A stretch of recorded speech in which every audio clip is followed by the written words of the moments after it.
Terima kasih atas waktu Bapak. Kayaknya Bapak ini sibuk nih. Mohon maaf mengganggu kegiatan Bapak hari ini. Ngomong-ngomong, Bapak hari ini kegiatan apa saja Pak? Baru saja kita selesai melaksanakan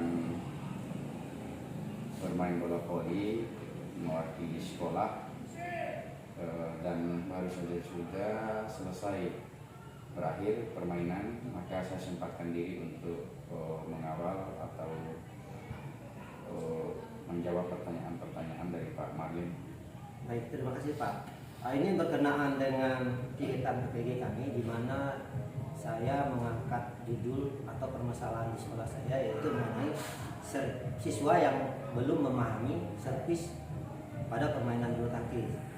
Menurut Bapak, apa saja yang dapat menyebabkan siswa ini belum bisa melakukan servis dengan baik dan benar? Ya baik, saya akan menjawab terkait persoalan anak yang tidak bisa melakukan servis. Kenapa anak itu tidak bisa melakukan servis? Karena memang di setiap sekolah banyak pilihan-pilihan olahraga dan didominasi oleh sepak bola. Maka dari itu dalam permainan bulu tangkis tidak terlalu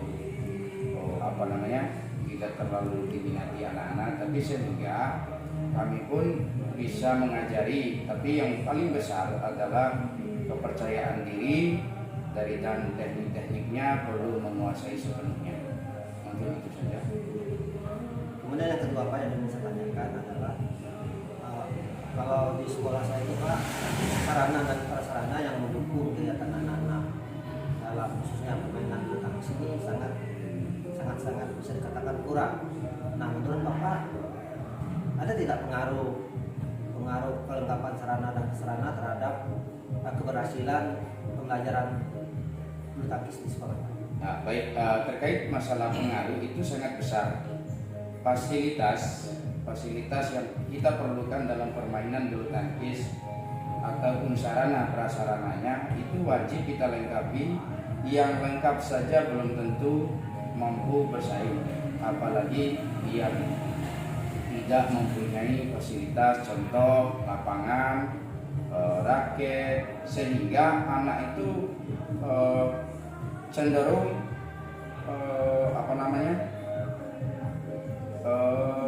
tidak menguasai permainan itu, sehingga mentalitasnya juga sangat perlu, bukan hanya sekedar sarana prasarana, tapi mentalitas untuk bertanding atau untuk mempelajarinya itu sangat dibutuhkan dalam permainan badminton ataupun bulu tangkis. Itu Pak Arif. Kemudian yang saya ingin tanyakan di Bapak ini kan sering ikut melatih anak-anak, khususnya kalau anak-anak ikut perlombaan UGSN di kecamatan, biasanya Bapak juga melatih. Nah, menurut Bapak, bagaimana kita menyikapi karakteristik anak-anak ini kan berbeda-beda? Iya, betul. Berbeda-beda. Bagaimana Bapak mensiasati atau menyikapi supaya anak-anak ini punya motivasi untuk belajar, khususnya dalam permainan bulu tangkis? Ya baik, terkait masalah problem yang sering saya ikuti dalam O2SM di tingkat kecamatan maupun di kabupaten, bahwa untuk yang pertama kali kita harus menguasai pribadi anak itu sendiri, apa yang menjadi keinginan dia, sehingga tidak cenderung kita mutlak harus seperti keinginan kita, tidak, tapi kita harus mengikuti dulu, sedikit demi sedikit kita merubah apa yang kebiasaan dia itu kita rubah, sehingga dia timbul mencintai olahraga itu, sehingga dia juga bisa berprestasi di tingkat kecamatan maupun di tingkat kabupaten. Mungkin itu Pak Marlin yang bisa saya jawab. Kalau dalam proses pembelajaran ini Pak, menurut Bapak metode pembelajaran apa saja yang baik atau yang bisa kita gunakan untuk meningkatkan kemampuan siswa dalam permainan bulu tangkis? Iya. Yang pertama metode praktek.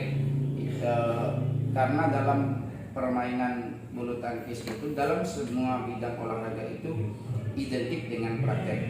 Nah, menurut saya 70% itu praktek, 30%-nya kita teori.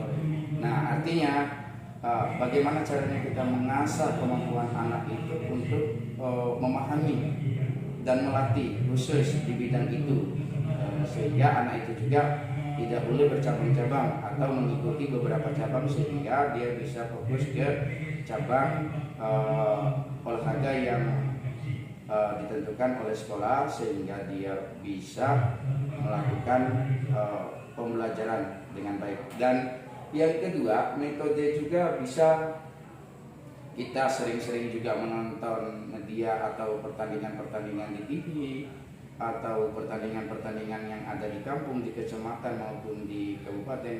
Jadi menurut saya metode itu semakin banyak kita menonton atau mempelajari, pasti cepat kita memahami metode itu.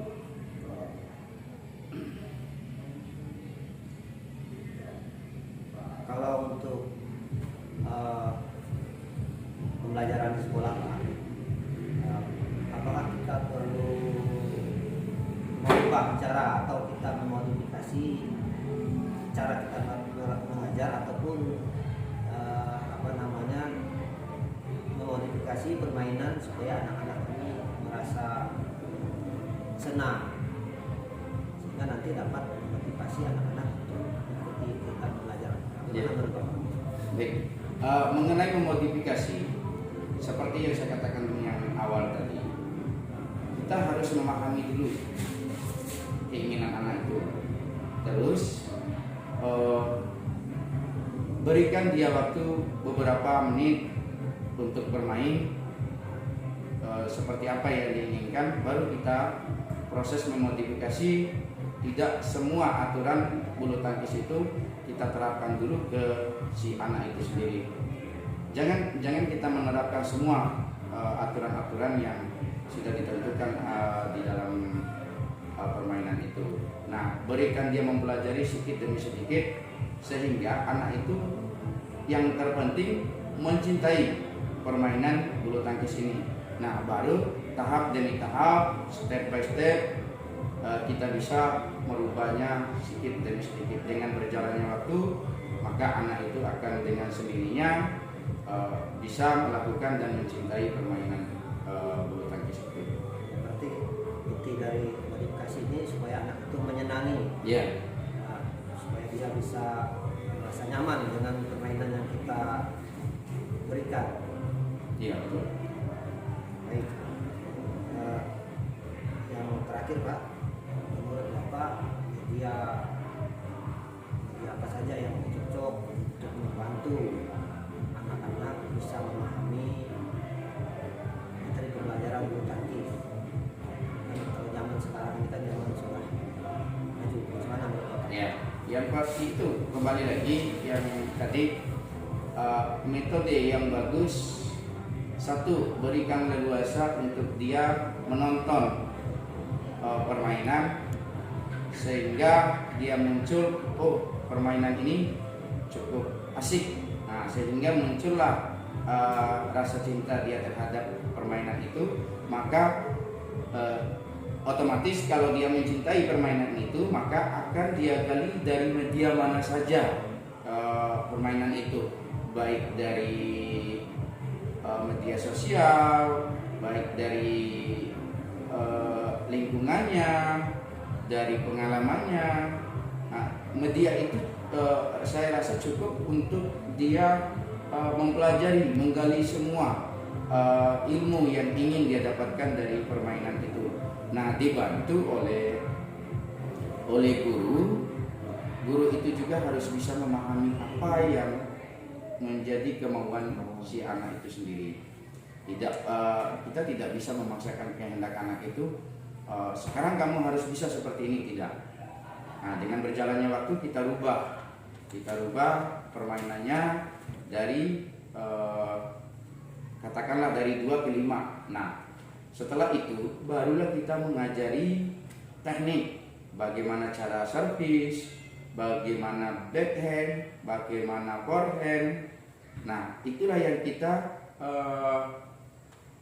ajarkan, terapkan ke si anak itu. Bagaimana cara langkah kaki, step by step. Karena memang dalam permainan bulu tangkis itu ada dua faktor, yaitu cross menyamping ataupun cross depan dengan cross belakang, cross silang dari sisi tengah. Nah, yang kedua itu ada step kanan dan step kiri. Begitu juga sama dengan cross tadi. Cross itu tergantung pada bola. Kalau bolanya nanggung maka crossnya menyilang. Tapi kalau dia tidak, bola itu bujur atau bola itu jatuh di depan kita, maka cross itu akan bujur ke depan maupun ke belakang. Begitu juga dengan step by step, step kanan ataupun step kiri.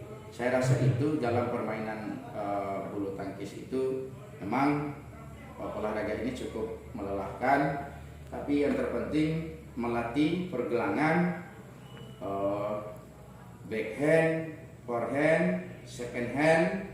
Itu juga perlu kita ajarkan terhadap anak supaya anak itu dengan tumbuhnya nanti bisa memahami pergerakan yang kita terapkan itu sendiri.